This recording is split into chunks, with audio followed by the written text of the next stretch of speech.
ہماری زندگی ہماری سوچ پر منحصر ہے۔ کسی ریاست میں ایک بہت بڑا بادشاہ رہتا تھا۔ اس کا ایک لڑکا تھا۔ دنیا کی ہر آشائش، ہر آرام دہ چیز اس نوجوان کے پاس تھا، جو انتہائی پرتعیش زندگی گزار رہا تھا۔ ایک دن بادشاہ نے سوچا کہ کس طرح میں اپنے بیٹے کو یہ احساس دلاؤں۔ کوئی اس دور میں جس کے پاس رہنے کے لیے گھر نہیں ہے اور یہ عیش و عشرت کی زندگی گزار رہا ہے، اس لیے اسے احساس دلانا ضروری ہے۔ کسی کے پاس رہنے کے لیے گھر نہیں، کھانے کے لیے عمدہ کھانا نہیں، نہ پہننے کے لیے کپڑا ہے۔ آخرکار یہ سب چیزوں کا احساس میرے بیٹے کو ہونا چاہیے، تب جا کر آگے ہماری سلطنت پہ وہ فائز ہوگا۔ ہمارے مرنے کے بعد ہمارے تخت و تاج پر وہ بیٹھنے کے لائق ہوگا۔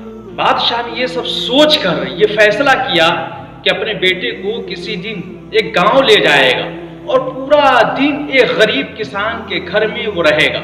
اپنے بیٹے کے ساتھ ایک چھوٹے سے گاؤں میں جا پہنچا اور پورا دن باپ اور بیٹا اس غریب کسان کے ساتھ رہا اور گاؤں کا معائنہ کرتے رہے، دیکھتے رہے کہ گاؤں میں کون کون سی ایسی چیزیں ہیں جو اس نے ہمارے بیٹے کو نہیں دیکھا ہے۔ اس سب چیزوں کو باپ نے بیٹے کو دکھانا شروع کر دیا اور بیٹا بھی بہت ہی انٹرسٹ کے ساتھ، بہت ہی اچھے انداز میں اس سب چیزوں کو دیکھ رہا تھا، چونکہ بیٹا کے لیے یہ سب چیزیں نیا تھا، نیا پن لگ رہا تھا، کبھی دیکھا نہیں تھا۔ وہ ٹھاٹ باٹ کی زندگی گزار رہا تھا، محلوں میں رہتا تھا، یہ غریبی جانتا تک نہیں تھا۔ باپ کو بھی دکھانے میں اچھا لگ رہا تھا، بیٹے کو بھی دیکھنے میں اچھا لگ رہا تھا۔ جب سب گاؤں دکھانے کے بعد، پورا معائنہ کرانے کے بعد، بادشاہ نے اپنے بیٹے سے پوچھا، بیٹا یہ پکنک تمہیں کیسی لگی؟ بیٹے نے کہا، ابا جان بہت اچھا لگا۔ بادشاہ نے پوچھا، بیٹا تو نے دیکھا کہ غریب لوگ کس طرح غربت میں زندگی گزار رہے ہیں؟ بیٹے نے مؤدبانہ انداز میں جواب دیا، جی ابا جان میں نے دیکھا کہ وہ کس طرح زندگی گزار رہے ہیں۔ آپ نے بیٹے سے کہا، بیٹا آخرکار تم نے اس سے کیا سیکھا؟ بیٹے نے کچھ دیر سوچ کر جواب دیا، ابا جان میں نے اس سے ایک بات ضرور سیکھی کہ میرے پاس ایک سوئمنگ پول ہے اور ان کے پاس دریا ہے، ندیاں ہیں۔ بیٹے نے جواب دیا، میرے پاس ایک سوئمنگ پول ہے جس کی حد ہے، جس کی چوڑائی لمبائی ایک لمٹ ہے، اس سے بڑا نہیں ہو سکتا ہے، لیکن اس کے گاؤں میں دریا ہیں، ندیاں ہیں جس کی کوئی حد نہیں ہے، جہاں تک آپ جا سکیں دیکھتے ہی جانا ہوگا اور بہت دور تک پھیلا ہوا ہے، ایسا ان کے پاس سوئمنگ پول ہے۔ ہمارے پاس بلب اور ٹیوب لائٹ ہے جو رات میں ہمارے باغیچے اور ہمارے گھر کو روشن رکھتی ہے، لیکن اس کے پاس ٹیوب لائٹ نہیں ہے، بلب نہیں ہے، لیکن جیسے ہی رات ہوتی ہے، رات کے سناٹے میں آسمان میں چمکتے دمکتے تارے ہیں جس کو یہ لوگ دیکھتے ہیں اور مسکراتے ہیں، اور اسی کے نیچے یہ لوگ آرام کرتے ہیں اور رات گزارتے ہیں۔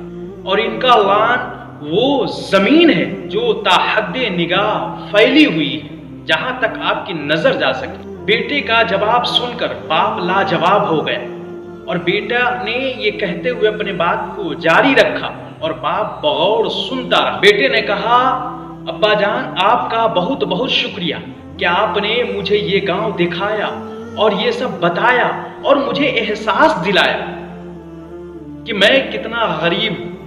یہ ایک آفاقی سچ ہے، سب کچھ ہمارے دیکھنے اور سوچنے پر منحصر ہے۔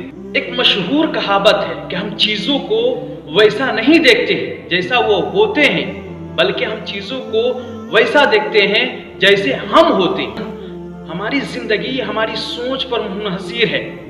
ہم ہمیشہ اسی طرح زندگی گزارتے ہیں جس طرح ہماری سوچ ہوتی ہے، ہمارا خیال ہوتا ہے۔ اگر آپ مثبت سوچ اور مثبت کردار کے مالک ہیں تو آپ کی زندگی یقیناً پرسکون اور اعلیٰ معیار کی ہوگی۔ اگر آپ کے پاس صحت، خاندان، پیار، محبت سب کچھ ہے تو آپ اعلیٰ زندگی گزار رہے ہیں۔ نہ آپ ان چیزوں کو خرید سکتے ہیں، نہ ان چیزوں کو بیچ سکتے ہیں۔ اس لیے اگر آپ کو یہ سب چیز مل رہا ہے تو یقیناً آپ اچھے خوشحال زندگی گزار رہے ہیں۔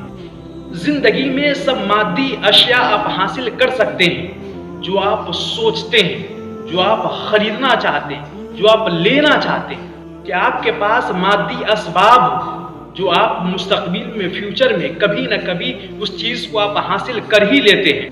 لیکن اگر آپ میں یہ سب حاصل کرنے کا جذبہ، جنون اور ہمت اور جرت نہ ہو تو پھر آپ کے پاس کچھ بھی نہیں ہے۔ اس لیے آپ ہمت نہ ہارے اور ہمیشہ کوشش کرتے رہے، اللہ تبارک و تعالیٰ آپ کو ضرور نوازے گا۔ شکریہ، السلام علیکم۔